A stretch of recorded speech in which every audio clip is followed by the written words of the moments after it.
제약바이오 업종에서의 종목들 간의 흐름을 보게 되면 최근에 좀 변했습니다. 대형 제약사와 일부 바이오사, 5대 제약사라고 하지 않습니까? 유한행, 한미약품, 제약주가 먼저 움직이거든요. 흐름이 좀 더 강화되는 형태로 진행되어질 수 있는 분위기이다. 비만 치료제 관련해서는 전통적으로 펩토론의 주가가 대장주 성격에서의 흐름인데 시장에서는 더 올라갈 수 있다 또는 다 왔다라는 의견들이 팽배합니다. 저는 개인적으로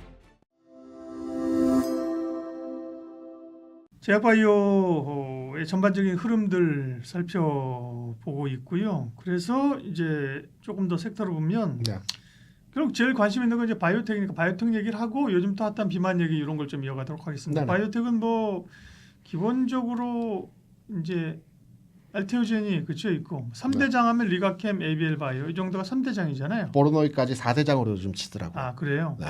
그러면 그 중에서 이제 알테오젠은 어느 정도는 재료가 노출이 좀 된 건가요? 다른 쪽이 상대적으로 뭐 리가캠이나 ABL 이런 쪽에서 조금 좀 나올 게 있는 상황인가요? 기술 수출 이 해당 종목들의 실적치는 조금 개선되는 부분들이 있는데 네. 아직 이렇게 열리지 않은 개봉하지 않은 제품들이라고 저는 개인적으로 생각을 네. 하거든요. 기술 수출 계약 체결을 했지만 완전하게 이제 그 이익치가 확장되는 구간들이 아니기 때문에 예를 들어서 알테오젠의 경쟁사라고 볼 수 있는 회사의 특허 또는 기술 수출 관련한 금액이 한 6조 원 정도 된다라고 합니다. 아직은 시작 단계이기 때문에 알테오젠의 주가뿐만이 아니고 관련한 기업들의 주가 상황이 좀 더 개선될 수 있는 상황에서 흐름들이 진행이 되어질 수 있다고 판단이 되고 있고요. 다만 지금 주가 흐름적 측면에서 본다라면 지난주에 트럼프 대통령이 관세 정책을 진행하면서 알테오젠은 50만 원에서 45만 원까지 내려와 있고요. 그리고 여기 이제 보르노이 같은 경우는 최근에 강세 흐름들이 진행되고 있지만 리가캠은 16만 원 고점 찍고 14만 원에 들어와 있는 형태이고 네. ABL 같은 경우도 10만 원 고점 찍고 9만 한 2, 3천 원에 지금 머물러 있는 현상들을 보여주고 있어요. 그래서 이런 기술 4대장 종목들에 대한 투자 측면에서 유효하나 저는 개인적으로 고점 돌파의 흐름들이 진행되어진 상황 하에서 판단하는 것이 어떠할까. 지금은 흐름에 있어서 정체되어진 국면에서의 모습이 아닐까라고 생각을 합니다. 네. 그럼 결국 이제 그게 뭐 추가적인 일정의 가격 조정이든 혹은 네. 기간 조정이든 에너지를 모으는 시간이 필요하다.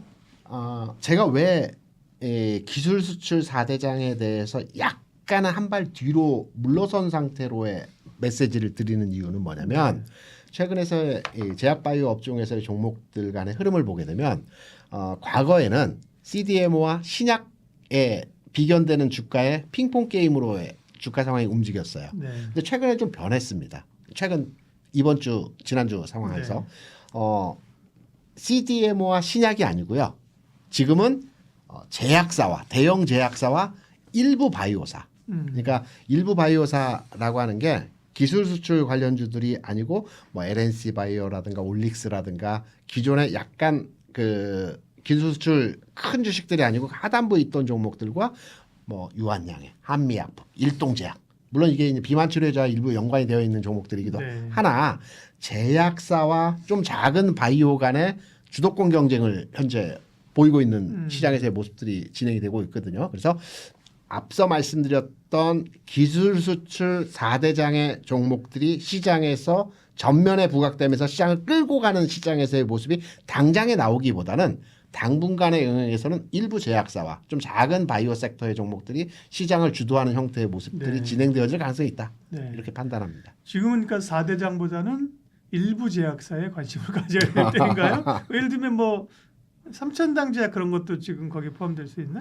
삼천당 제약은 시세 분출에서의 현상을 일정 부분 보여줬다라고 판단이 되기 때문에 그보다는 한미약품이나 유한양행 또는 한미약품의 지주사 성격인 한미사이언스 이런 종목들의 흐름들이 좀 더 보강된 주가의 상황을 만들어낼 가능성이 있다고 생각하죠. 그런 게 지금 말씀하신 일부 제약주 아니잖아요. 일부 제약주는 아니고 큰 제약주이죠. 대형주들인데요. 네. 네. 제약사가 움직일 때요. 우리 5대 제약사라고 하지 않습니까? 유한행, 한미약품, 종근당, 녹십자, 보령제약까지 5대 제약사. 이제 매출 순위로의 5대 제약사를 많이 얘기를 하는데 기본적으로 이제 작은 제약사들이 주가가 일부 움직이는 형태의 모습들도 나타나긴 하지만 제약에 대한 그러니까 전체적으로 바이오 섹터가 움직일 때는 최초에 움직일 때 제약주가 먼저 움직이거든요. 그리고 나서 바이오 섹터가 흐름이 진행되는 형태들을 과거에도 많이 보여줬습니다. 그래서 지금은 바이오가 재정비를 해서 다시 주가가 움직이기 직전 단계에서 제약주들의 흐름이 좀 더 강화되는 형태로 진행되어질 수 있는 분위기이다. 이게 핵심 내용이라고 생각합니다. 알겠습니다. 그러니까 제약바이오에 대해서는 사실 제약바이오의 지금 핵심은 바이오텍이죠, 그죠? 네. 다제끼고 핵심이 뭐야? 그러면 사실은 바이오텍인데 바이오텍들은 지금 타이밍에서는 사실은 막 뜨겁게 적극적으로 불을 비출 수 있는 타이밍은 솔직히 좀 아니다, 그죠? 네. 앞서서 우리가 이제 이차전지를 얘기를 드렸지 않습니까? 이차전지를 얘기를 들으면서 지난 7월장에서 강세 패턴의 섹터가 반도체가 아니었고 2차전지와 바이오라는 말씀을 드렸습니다. 그러면 바이오도 갈 수 있는 환경이잖아요. 이때 알테오젠도 50만 원 고점을 찍었고요. 7월에. 2차전지의 그 LG화학도 32만 원 고점을 찍었습니다. 7월에. 그러니까 7월장이 좋았습니다. 제약바이오와 2차전지가 좋았어요. 근데 지금은 2차전지는 긍정적으로 보되 바이오의 바이오텍 종목들은 조금 한 발 물러선 형태로의 바이오에 대해서 접근하는 이유는 앞서 말씀드린 관세라든가 그리고 시장에서 탄력을 받는 구간에서 이러한 외부적 변수로 인해서 주가가 한 단계 다운된 흐름으로의 모습이 진행되었기 때문에 기간 성격에서의 조정을 받을 거고 기간 성격의 조정을 받을 때 일부 제약사 그러니까 5대 제약사 중심으로 해서 시장에서 바톤 터치 형태의 가격 진행이 나타나지 않을까 이렇게 생각합니다. 네.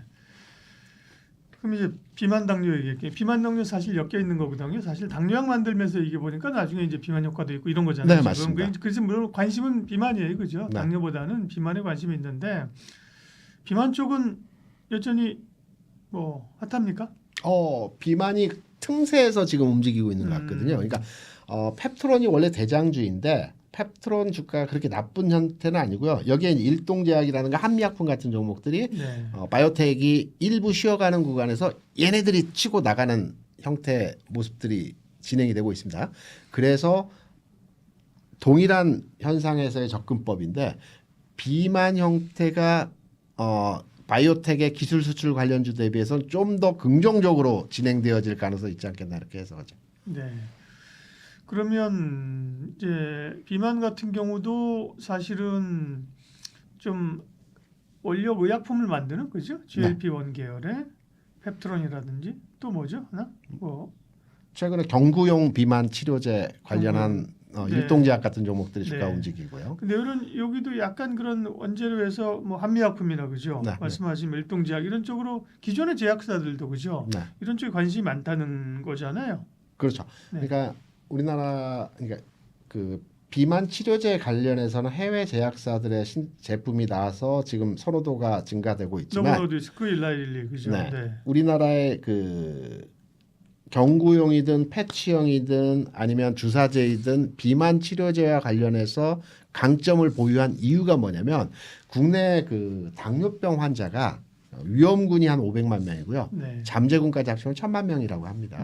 그래서 모든 제약사가 당뇨 관련 치료제와 연결된 연구 개발 활동을 하기 때문에 그러다 보니까 비만도 연결되는 거군요. 앞서 말씀하셨던 당뇨 치료제가 그 식욕 억제 기능을 가지고 있기 때문에 모든 제약사들이 이 비만 치료제와 관련된 내용에 현재 연구를 하고 있습니다. 그래서 관련주들의 흐름이 시장에서 반응하는 현상들로 나타나고요.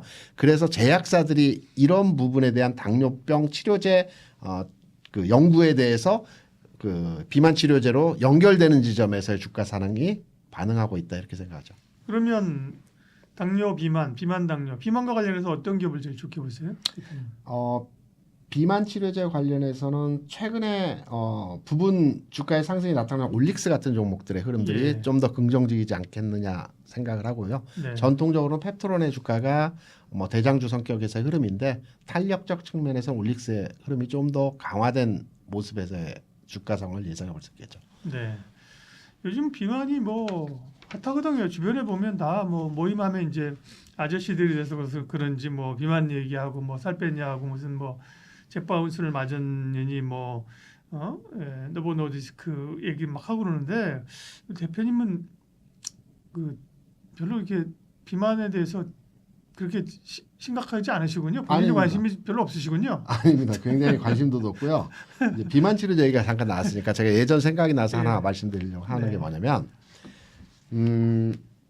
시장에서는 비만 치료에 대해서 더 올라갈 수 있다 또는 다 왔다라는 의견들이 팽배합니다.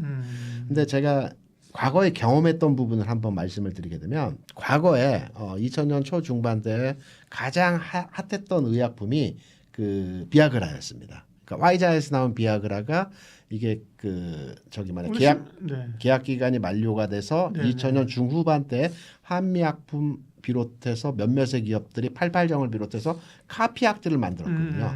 그러면서 한미약품의 주가가 이때 10배가 올라갔습니다. 무슨 말이냐면 제가 앞서 모두에 우리나라 제약사들의 그 당뇨 치료제와 관련된 저변이 확대된 상태이기 때문에 언제든지 비만과 관련된 제품에 대해서 생산 출시가 될 수 있는 환경이 만들어져 있거든요. 다른 비슷한 체계 제품에 대해서. 그래서 비만 치료제와 관련된 주가의 상황은 일라일리나 노보노디스크는 최근에 고점 대비해서 밀려서 주가의 반응도가 크지 않지만 국내 제약사의 흐름들은 보다 강화된 형태로의 주가 상황이 나타날 가능성이 있다. 그래서 저는 개인적으로 비만에 대해서 고민하고 있습니다. 그런데 약제를 통해서 다이어트 할 생각은 없기 때문에 주가에 대해서는 긍정적으로 보되 저는 비만 치료제에 대해서는 그렇게 긍정적이지 않다라고 말씀을 드립니다. 좋습니다. KR 리서치 김대준 대표님 오늘 함께했습니다. 고맙습니다.